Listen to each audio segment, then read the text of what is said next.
Buenas tardes a todas y a todos. Muchísimas gracias a la Universidad de Heidelberg por invitarme a presentar la transformación de la ciudad de Pontevedra.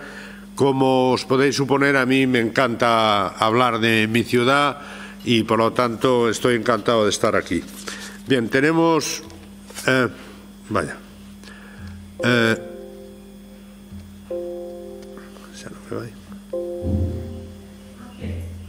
ahí está, pero ¿por qué? Esta es una, ubicación geográfica de Pontevedra, en Galicia, en el noroeste de la península ibérica, y tenemos estos datos actuales del 2025 más o menos, que son los habitantes de la ciudad con pata, 65.000, de todo el municipio, que tiene 120 kilómetros cuadrados, son 84.000, del área metropolitana 250, y la provincia de Pontevedra 980.000 habitantes, y Galicia entera, toda la comunidad autónoma de Galicia, son 2.700.000.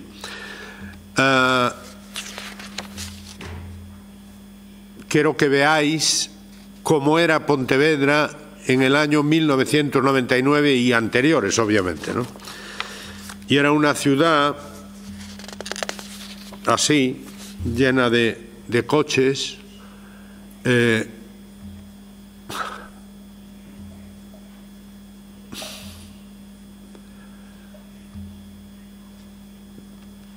definitiva, todas las calles tenían coches aparcados, circulando, estacionados. Y para que os hagáis una idea,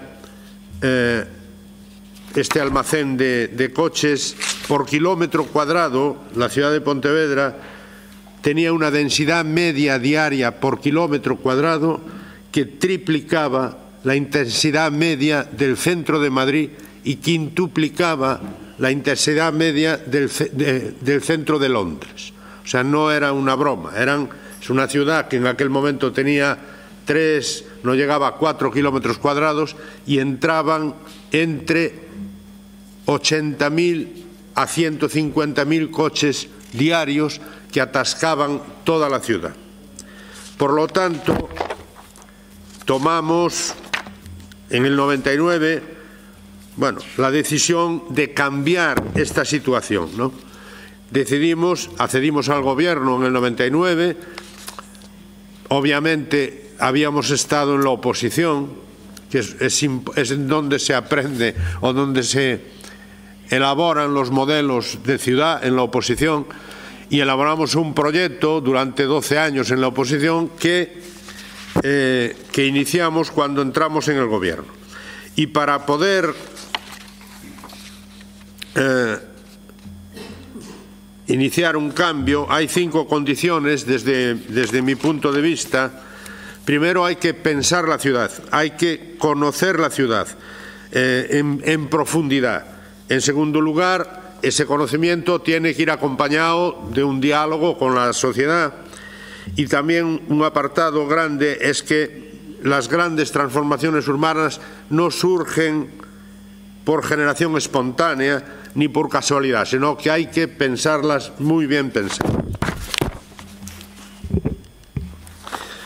Por otro lado, esto es lo que dije antes, por otro lado, todo o casi todo está escrito, y hay que buscar la inspiración y aprender de lo que se estaba haciendo en aquel momento en todo el mundo, o en todo caso de los especialistas que opinaban sobre cómo deberían ser los espacios urbanos. Bueno, yo tengo una relación muy amplia que no voy a leer entera, pero desde un señor que se llamaba Perry, que en el año 1929 en Nueva York hablaba de la unidad de vecindad, que viene siendo la unidad de vecindad lo que ahora se llama la ciudad de los 15 minutos. Quiero decir, que decía que todas las personas a 500 metros de su casa deberían tener resuelto la mayoría de las cuestiones que son necesarias para vivir. Bien, pues eso es hablar actualmente de una ciudad compacta, de multiservicios, que cuando tú salgas de tu casa no necesites coger el coche para comprar una barra de pan o una botella de agua o ir al supermercado o ir a la lavandería. Ciudades deben ser compactas y de multiservicios, ¿no?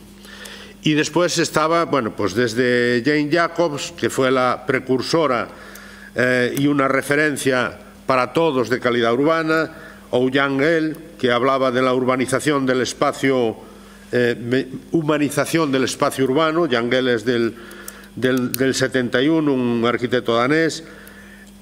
Donald Appleyard, que hablaba en el 81 de calles habitables, o Francesco Tonucci, que habló de la ciudad de los niños, y después mucha gente, como puede ser Alfonso Sanz, que nosotros nos utilizamos mucho, que era calmar el tráfico en la ciudad. Y después la Cumbre de Río, el Hábitat 2, Hábitat 3, Objetivos del Milenio, los ODS o la Agenda 2030. Todo eso, nosotros estudiamos todo eso para hacer un modelo, aquí están referencias, para hacer un modelo propio de la ciudad de Pontevedra. Otra condición es la elaboración de un proyecto propio. No vale copiar lo que se está haciendo, sino que hay que adaptarlo a tu propia ciudad. Adaptar las ideas a la propia singularidad de la ciudad. En ese sentido, yo quiero dejar muy claro, para que lo sepáis, que yo no vengo a decir que hagáis o que la gente o que las ciudades hagan lo mismo que hizo Pontevedra, sino que todas las ciudades o cada ciudad debe buscar su propio camino.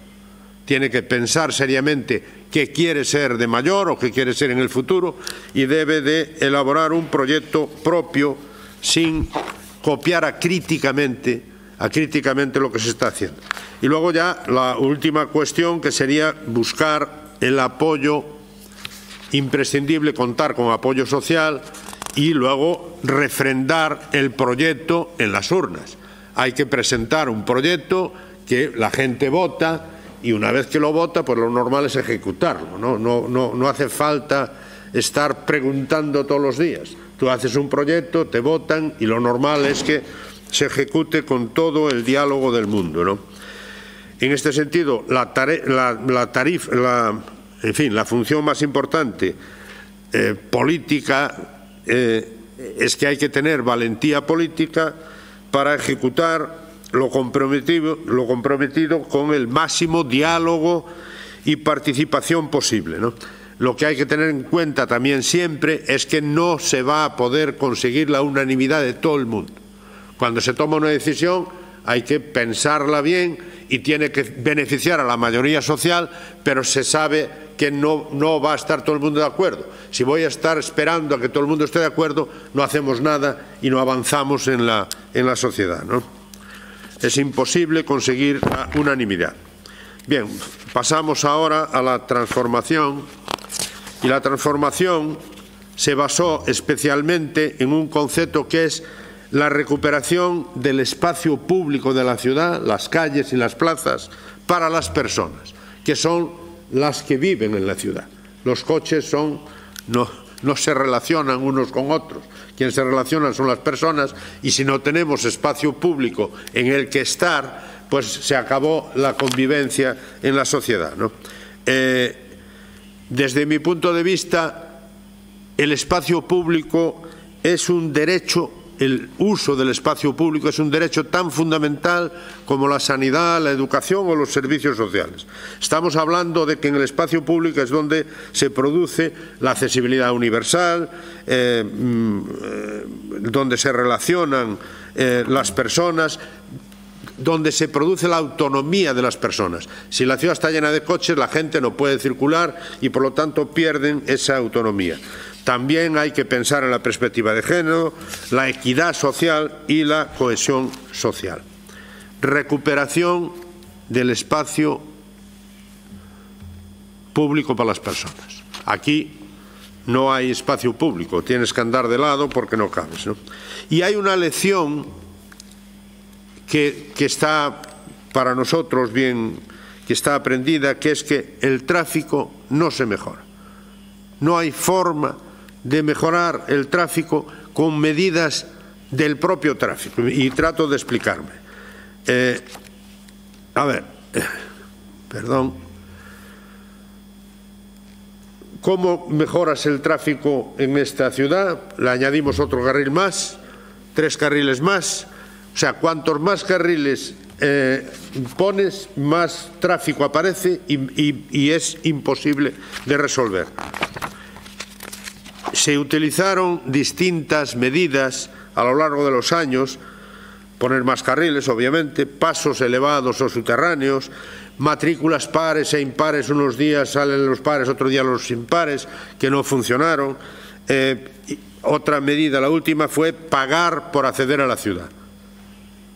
Y pagar por acceder a la ciudad, aparte de ser discriminatorio, no resolvió los problemas de tráfico. Pueden mejorar parcialmente, pero no resolvieron los problemas de tráfico.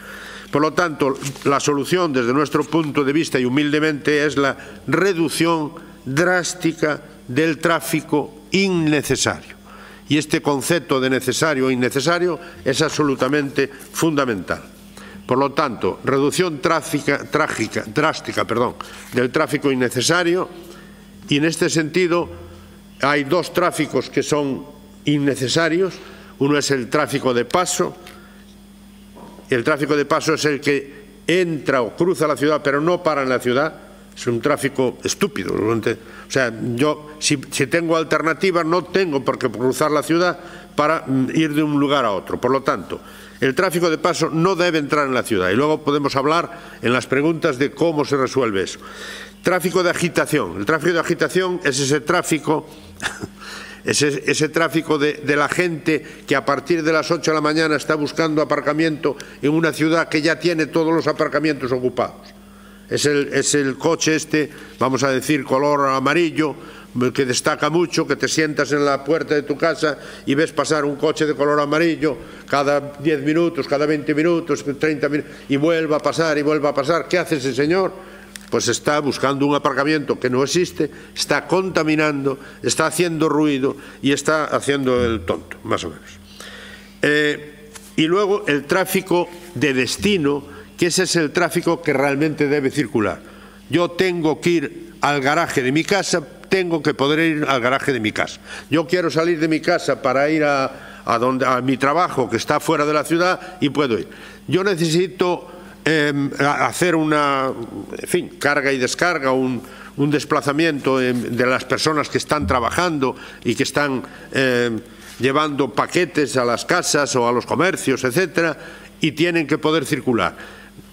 El transporte público tiene que poder circular, incluso los vehículos privados tienen que poder circular siempre y cuando necesiten utilizar el coche para llevar algo a su casa o a donde sea. Bien, pues todo ese tráfico, que es el tráfico necesario para que la ciudad funcione, es un tráfico perfectamente compatible con una altísima calidad urbana y realmente implica menos del 30% del tráfico que teníamos en la ciudad de Pontevedra hace 26 años, ¿no? Por lo tanto, aquí hay una diapositiva. Este es el entramado por donde circulaban todos los coches realmente, y luego en el 2022, es una diapositiva antigua, es por donde realmente hay cierta circulación y el resto tiene que ser un tráfico absolutamente limitado, ¿no? Pasamos a la siguiente. Y bueno, la clave está en todo esto, que esto es algo muy conocido, que es invertir las prioridades de movilidad.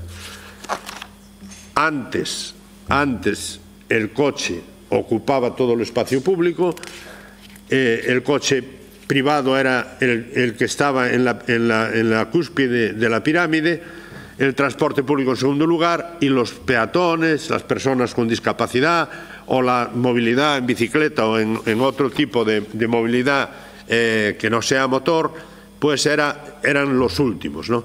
Nosotros cambiamos eso, pero de forma radical.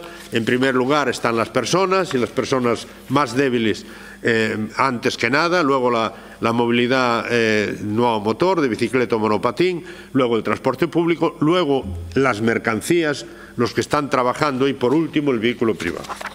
Por lo tanto, nuestra idea es que en una ciudad pequeña, y Pontevedra es una ciudad pequeña que tiene 5 kilómetros cuadrados, por lo tanto las distancias mayores del centro de la ciudad al borde puede haber como mucho 1,5 kilómetros, y si quieres cruzar la ciudad con 2 kilómetros también. Por lo tanto, 1,5 kilómetros o 2 kilómetros, caminar resuelve la movilidad, por lo tanto no es necesario utilizar un vehículo para caminar, y una ciudad grande indiscutiblemente caminar más transporte público resuelve también la movilidad.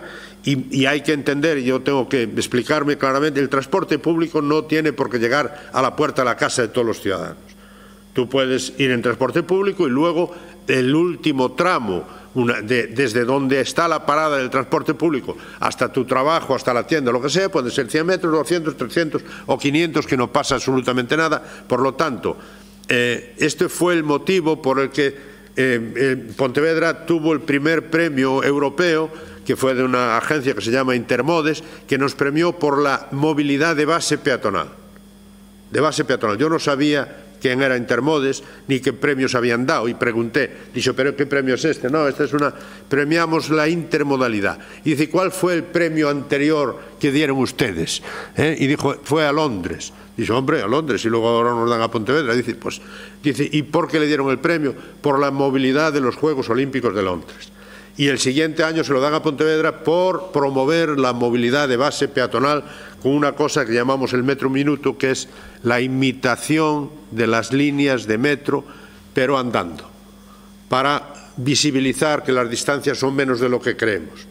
Por lo tanto, digo, mira, desde la iglesia de la Peregrina, que está en el centro de la ciudad, a la estación de autobuses hay 750 metros. Le va a llevar a usted 10 minutos andando. Por lo tanto, no coja el coche, vaya andando, que no pasa nada. Y ese metro minuto, que lo tenemos patentado, y ahora mismo hay, si entráis en Internet y buscáis metro minuto Pontevedra, veréis que hay cientos de ciudades en todo el mundo que utilizan el metro minuto, pero desde París hasta Florencia y muchas dentro del Estado español, ¿no? Bien, pasamos.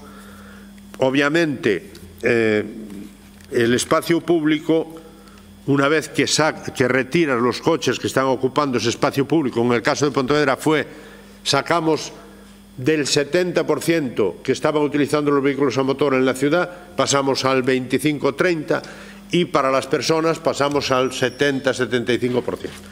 Cuando se hace eso, es necesario mejorar obviamente la dotación de servicios, y aprovechamos toda esa transformación para modificar todos los servicios, modernizarlos, mejorar el abastecimiento, el saneamiento, la red de fibra, de gas ciudad, y mejorar la iluminación, etcétera, ¿no? Y apostar obviamente por el comercio de proximidad. Este es un tema muy importante. Dotación de servicios, accesibilidad universal, que todas las personas puedan utilizar el espacio público.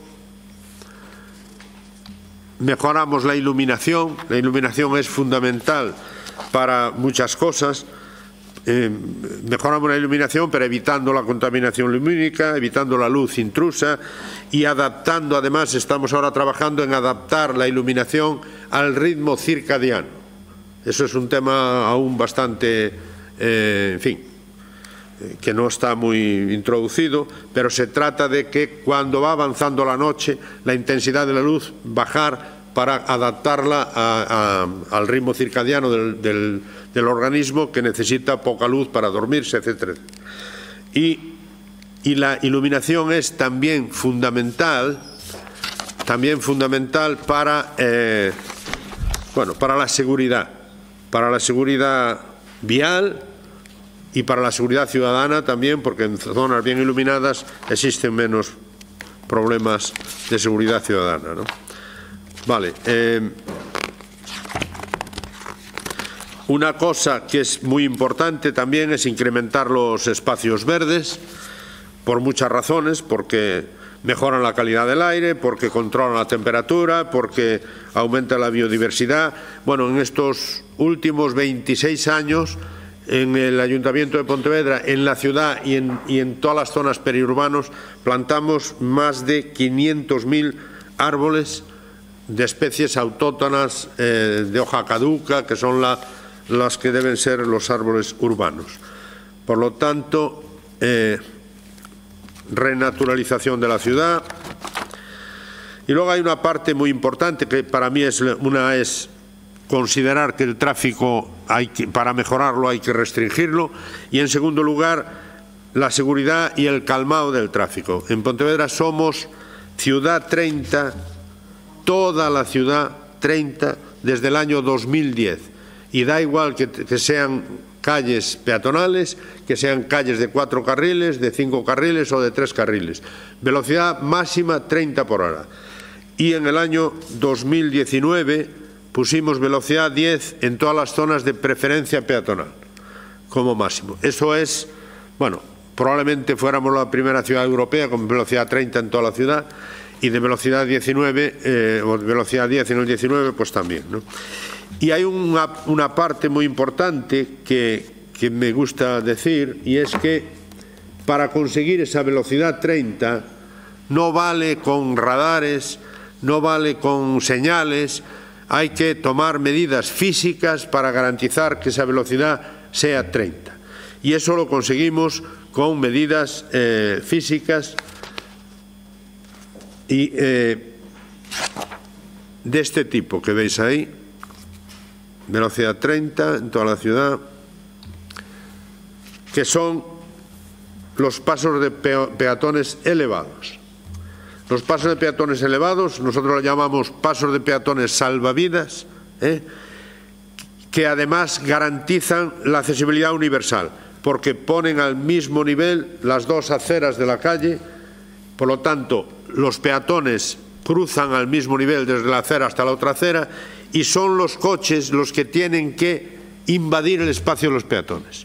Tú, cuando tienes un paso de peatón que está a nivel de la calzada, la impresión del conductor es que el peatón invade su espacio, y cuando tú pones un paso de peatones elevado, es el conductor el que está invadiendo el espacio del peatón. Nosotros tenemos casi todos los pasos de peatones, igual más de 1000, elevados, ¿no? Pero curiosamente un porcentaje pequeño de los no elevados tienen 90 veces más accidentes que los que no están elevados, simplemente por la cuestión de que se percibe la prioridad peatonal en un paso de peatones elevados. Por otro lado, eliminamos casi todos los semáforos, excepto en los sitios en donde, si no ponemos semáforo, los coches no pasarían nunca, porque la presión peatonal es tanta que no pasarían los coches. Pero cuando se pone un semáforo en un paso de peatones es para fastidiar al peatón siempre, porque el peatón tiene siempre preferencia. Por lo tanto, si le pones para que pueda cruzar el coche, hay que ponerle rojo a los peatones, pero en principio nosotros, donde pudimos evitamos siempre los semáforos. Hicimos una ordenanza muy extensa el año 2019, que en todo caso habla de movilidad sostenible, del derecho al espacio público, de las prioridades, dónde aparcar, de la velocidad, etcétera, etcétera, ¿no? Y hay una parte que aquí en fin, es también específica de la ciudad de Pontevedra, que es que las bicicletas, nosotros dentro de la ciudad no tenemos carriles bici, porque entendemos que las bicicletas deben respetar al peatón, y como la velocidad en la ciudad es 30, 20 o 10, pueden circular perfectamente por la calzada. Por lo tanto, la bicicleta va por la calzada, la bicicleta no puede ir por la acera cuando hay acera, los monopatines no pueden ir por la acera, o sea, tanto los monopatines como las bicicletas tienen que ir por la calzada. El coche debe respetar a la bicicleta debe respetar al peatón, porque el peatón es lo más importante. Y funciona correctamente eso así, y cuando ya salimos de la ciudad sí que tenemos carriles bici segregados, pero bien segregados. porque cuando se hace un carril bici dentro de la ciudad y no se hace bien, son peligrosos, porque los coches no cuentan. Por ejemplo, hubo alguna ciudad que puso un carril bici en dirección contraria de la circulación. Si tú vas con un coche y miras si te viene un coche en esa dirección, pero no miras que te venga la bicicleta en dirección contraria, se producen accidentes graves, que no es la forma de hacer las cosas. Por lo tanto, carriles, la bicicleta circula perfectamente por la plataforma peatonal, pero siempre respetando al peatón. No puede ir a más de 10 por hora una bicicleta por el centro de la ciudad. Y luego la pregunta que me preguntó, bueno, que me hacen siempre, dice: ¿qué hacemos con los coches? Y lo que hicimos con los coches fue varias cosas. Incrementar, en este momento, para esos 4 o 5 kilómetros cuadrados tenemos 12 aparcamientos subterráneos, que son los únicos en donde se cobra en Pontevedra, ¿vale? Solamente se paga en los aparcamientos subterráneos. Y la tercera planta o la segunda planta de los aparcamientos subterráneos están destinadas para residentes que no tienen garaje, ¿vale? O sea, se conceden por un tiempo prácticamente ilimitado, son 75 años, y incluso hubo algún detalle muy simpático, porque en alguna calle hicimos la previsión de hacer un aparcamiento subterráneo, porque había gente que no tenía viviendas las casas. Y entonces, cuando contratamos a una empresa que hiciera el aparcamiento subterráneo, y la empresa solo pidió que el 20% de las plazas que se iban a hacer, que se reservaran para la gente que vivía allí. Y si la gente reservaba con una señal, eso se hacía el aparcamiento. Pero si no se reservaba, pues no se hacía. Por lo tanto, hubo la opción de decir: oiga, yo no tengo aparcamiento en mi calle, voy a hacer un aparcamiento subterráneo, y se pedía solamente que el 20% de las plazas que las reservaran los residentes. No reservaron los residentes, con lo cual lo siento muchísimo, pero búsquese usted lo que pueda, ¿no? En todo caso, es aparcamientos subterráneos, que hicimos 3 o 4, duplicamos prácticamente. Estacionamiento perimetral de borde, gratuito, no son disuasorios, son de borde. El disuasorio yo lo conocí en Múnich hace ya 15 años y estaba pues a 10 kilómetros de la ciudad. Había que pagar en el disuasorio y luego coger un autobús para ir a la ciudad. Eso es un aparcamiento disuasorio. En Pontevedra lo que hicimos fue aparcamientos disuasorios de este estilo que os pongo ahí. Si veis, ahí está el río, el puente ese es el puente medieval. Tú aparcas en esta zona, que hay grandes bolsas de aparcamiento gratuito, y cruzas peatonalmente la ciudad y estás en el centro histórico. Son 5 minutos, 10 minutos, pero son aparcamientos gratuitos. Y luego, por último, la solución de los aparcamientos en el centro de la ciudad es esta, que se copió en algún lado, pero no vayas a creer que mucho. Y estos son aparcamientos de servicios. Tenemos del orden de 1000 y pico aparcamientos de servicios en las calles donde está separada la calzada de la acera, de manera que hay unos aparcamientos en el que solo se puede parar 15 minutos para hacer un servicio. Lo puede hacer con un vehículo privado o con la gente que está trabajando. Es decir, que si tengo 1000 plazas de aparcamiento y muevo 40 coches por plaza de aparcamiento al día, que no son muchos porque son cada cuarto de hora, en 10 horas pues moverías 40 coches, ¿no? Y por lo tanto serían 40.000 coches, pero que no están ni cruzando la ciudad ni buscando aparcamiento, porque van directamente a ese aparcamiento, hacen su servicio y se marchan. No pueden aparcar más de 15 minutos y funcionan perfectamente y son también gratuitos. Por lo tanto, si yo necesito ir a una calle determinada donde existen esos aparcamientos, voy a tener siempre una plaza. Los tenemos expresamente colocados en los centros escolares también, para que si los padres tienen que llevar al niño con el coche puedan parar un momento y marcharse, y también en los centros sanitarios y en todas las calles de la ciudad. Y funcionan perfectamente bien. Luego hay un tema importante que es conveniente comentar, que es que las ciudades deberían ser compactas y de multiservicios, es decir, deben ser en altura, para que las distancias no sean muy cortas, o sea, sean más cortas, para desplazarse o buscar un servicio determinado. Evitar la suburbanización. Nosotros no estamos de acuerdo con las viviendas unifamiliares aisladas, o sea, lo que se llaman las casitas del barrio alto y esas cosas, porque eso al final complica después la gestión del tráfico, ¿no? Evitar las especializaciones, tampoco. Queremos que todos los barrios tengan todos los servicios, pero que no estén especializados, porque eso al final provoca que durante unas horas haya muchísima gente y durante otras horas no.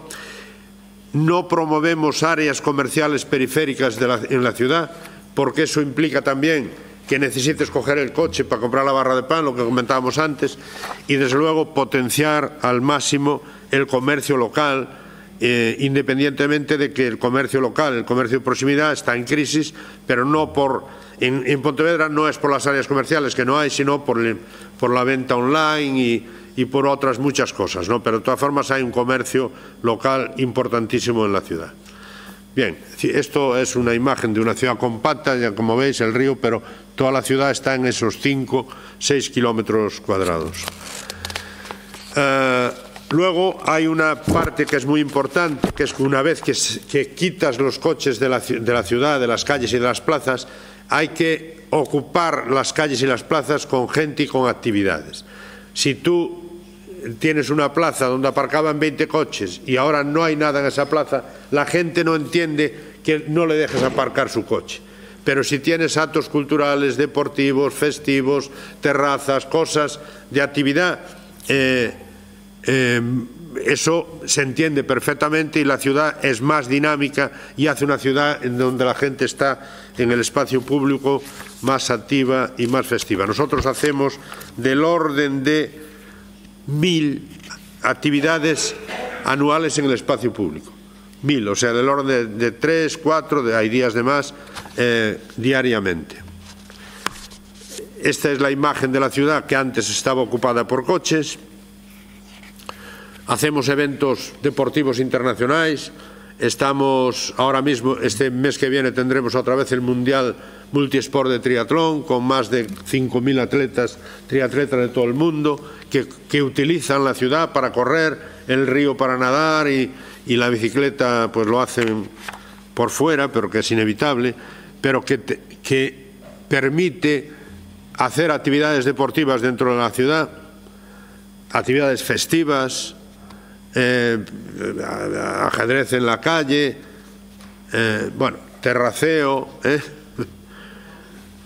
Por lo tanto, la ciudad es diferente y más activa. Y esta foto no está aquí. Bueno, no, pusieron otra. Bueno, vale. Esto es muy importante, que yo creo que ya lo comenté antes, el derecho al espacio público tiene que ser equitativo, porque el espacio público es absolutamente para todos, sin diferencias de condición física, psíquica o social, promueve la autonomía de las personas, hay que mantener en ese espacio público la perspectiva de género que tiene que ver con la iluminación, etcétera. Derecho al espacio público. Y ese derecho bueno, pues que los niños jueguen en las plazas,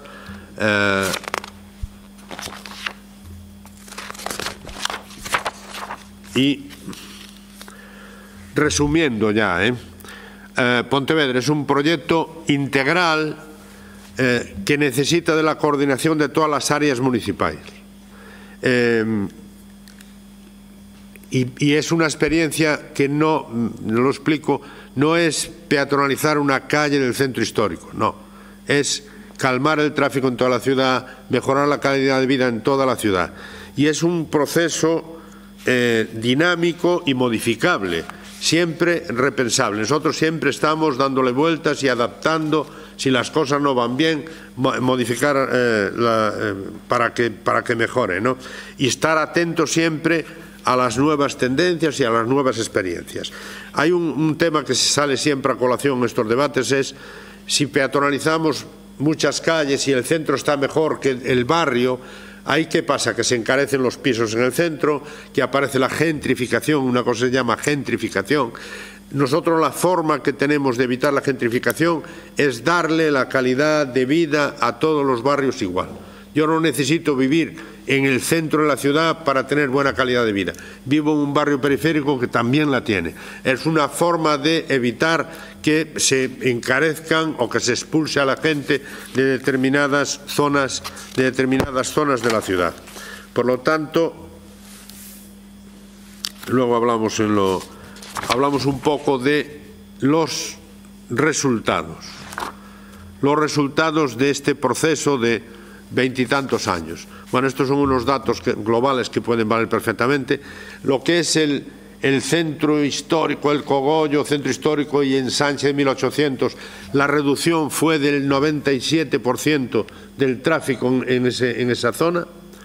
En la zona, digamos, de los 3-4 kilómetros cuadrados, casi todo la ciudad, estamos hablando del 77% de reducción, y en toda la ciudad, digamos, y en las áreas perimetrales de un 53%. ¿Esto qué significa? Pues que entran muchísimos menos o se ponen en marcha muchísimos menos coches en la ciudad, que eran 52.000 en el año 99 y ahora estamos hablando de 17.000 de ponerse en marcha. Este es un concepto difícil de explicar y este sí que es más fácil de entender.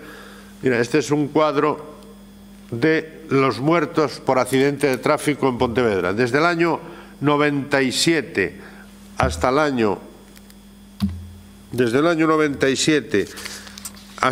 2006 hubo 30 muertos por atropello en el centro de la ciudad, 30, a una razón de 3 muertos anuales.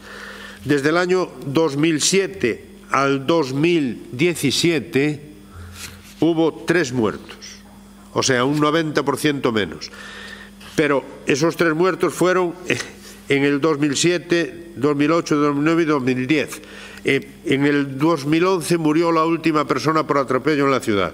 Por lo tanto, desde el año 2011 tenemos 0 muertos en la ciudad de Pontevedra por atropello dentro de la ciudad. Y los accidentes graves bajaron de 60 o 70, bajaron a 5 o 6, accidentes graves, entendiendo graves el que necesita un día de hospitalización, pero son menos graves, ¿no? Bueno, esto es así porque si tú tienes un accidente a 60 kilómetros por hora de un coche, hay un 50% de posibilidades de que muera la persona atropellada. Si lo tienes a 90 hay un 100%, y si lo tienes a 30 por hora, normalmente no se produce ninguna muerte a 30 por hora. Por lo tanto, desde que tomamos esas decisiones, se redujeron las víctimas mortales a cero muertos desde hace 14 años. Claro, eso provocó uno de los últimos premios internacionales de Pontevedra, es el primer premio de seguridad vial de la Comisión Europea en espacios urbanos. Somos la ciudad que tiene el primer premio de seguridad vial de la Comisión Europea en espacios urbanos. Ninguna ciudad de este tamaño, o mayores o menores, tiene los resultados que tiene Pontevedra en seguridad vial. Luego, diréis, ¿y cómo va la ciudad? Bueno, la ciudad creció un 30%, especialmente la economía también, el sector terciario. El 91% de la población compra caminando, no va con el coche a comprar. Tenemos la población más joven de Galicia, aunque Galicia está envejeciendo mucho, pero tenemos la población más joven de las 7 grandes ciudades de Galicia. El 80% de los niños entre 6 y 12 años van caminando al cole, y un 60% van solos al cole. Y un dato que es importante, y es que los desplazamientos dentro de la ciudad, el 90% de los desplazamientos dentro de la ciudad son andando o en bicicleta. Y la bicicleta poco, porque no es como en Heidelberg, que aquí tenéis distancias grandes y la bicicleta pues andará sobre el 15, 16 o 20%, porque estamos hablando de distancias grandes. En Pontevedra la bicicleta se puede utilizar, pero no es imprescindible, porque las distancias son mucho más cortas porque la ciudad es muy compacta, ¿no? Entonces, movilidad infantil, la gente camina al cole. Hubo una reducción del 67% de emisiones de CO2, que está calculado además. Le decía a vuestra profe que dentro del equipo tenemos un catedrático de matemáticas que le gusta muchísimo el urbanismo, pero también la medicina y también las matemáticas, y calculamos que cada pontevedrés deja de emitir al medio ambiente media tonelada de CO2 por las decisiones políticas que tomamos de reducción del tráfico en la ciudad. Por lo tanto, reducciones. Este es un ejemplo de los premios. Este es el primer premio internacional gordo que nos dieron, que es el premio ONU Habitat. Y este es uno de los que a mí me llena más de orgullo. Es un premio que hace la ONU todos los años para los 195 países de la ONU. A este premio se presentaron 4.500 proyectos en todo el mundo. En España se presentaron 100, que pasaron la primera criba 50, y donde está ONU Habitat, que está en Nairobi, fueron 500 proyectos. En Nairobi eligieron 50 que fueron a Dubái, y en Dubái, pues el jeque este que está aquí, que no está, es que, bueno, el jeque que nos dio el premio tuvimos que ir a cogerlo, no quedó más remedio, aunque a mí los jeques no me caen bien, pero bueno. El tema es que nos dieron el premio de Dubái a Pontevedra, y además es que son los que pagan el premio, Es decir, que Pontevedra cobró $25.000 por llevar el premio ONU Habitat en el año 2013 o 2014, ya no me acuerdo, ¿no? Y este es un ejemplo de los distintos premios que llevamos, pero hay otro que quiero comentar porque me da tiempo aún, creo, que es el de Nueva York. Es un premio que nos dio el Ayuntamiento de Nueva York y la Fundación Bloomberg de Nueva York, que tiene un título que a mí me resulta muy agradable, que es el Premio de Excelencia del Diseño Urbano Saludable. Implica que el diseño urbano puede mejorar la salud de las personas. Puede ser porque anima a caminar, porque la calidad del aire es buena, porque no hay accidentes de tráfico, por todas esas cosas. Entonces, se nos dio el premio ese de diseño urbano saludable del Ayuntamiento de Nueva York, porque curiosamente Bloomberg fue alcalde de Nueva York. Estuvo 8 años. En Nueva York no dejan estar más de 8 años, que a mí me parece una tontería, ¿no? No porque yo lleve 25, me parece una tontería porque hacer un proyecto urbano lleva muchísimo tiempo.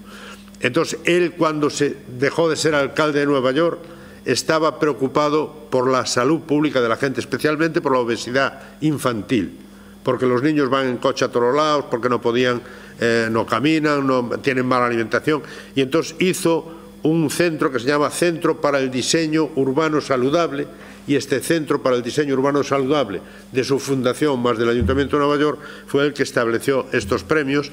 Nos dieron ese premio en el 2014 o 15 y editaron una revista hablando del modelo Pontevedra, que debería ser imitable, igual que el premio de la ONU, ¿no? Y el último fue el tema de seguridad vial urbana, entre otros muchos, ¿no? Por lo tanto, aquí os dejo imágenes de antes y después. Esta era una calle que era un desastre, eso no era una calle. Esta es una calle. Esta es exactamente igual. Esto es el centro de la ciudad y veis la iglesia de la Peregrina arriba, que es la misma. Bueno, ahora es una calle como puede ser la calle principal de aquí, ¿no? Esta es otra. Esto es imposible de entender. Es decir, que ahora hay gente en Pontevedra que ya tiene menos de 25 años que no conoció la Pontevedra esta, ¿no?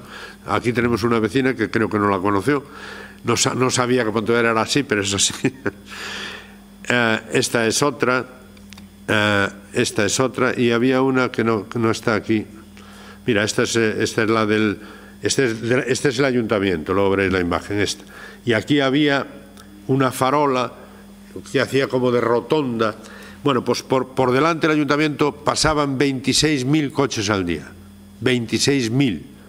Ahora pasan, pues no sé, 300, 400, 500, 1.000, me da igual, pero es pues casi un 100% menos que los que pasaban antes por ahí. Pasaban más coches por delante del ayuntamiento en el año 99 que por la circunvalación de la autopista que va de Coruña a Vigo, ¿vale? Que es una barbaridad, ¿no?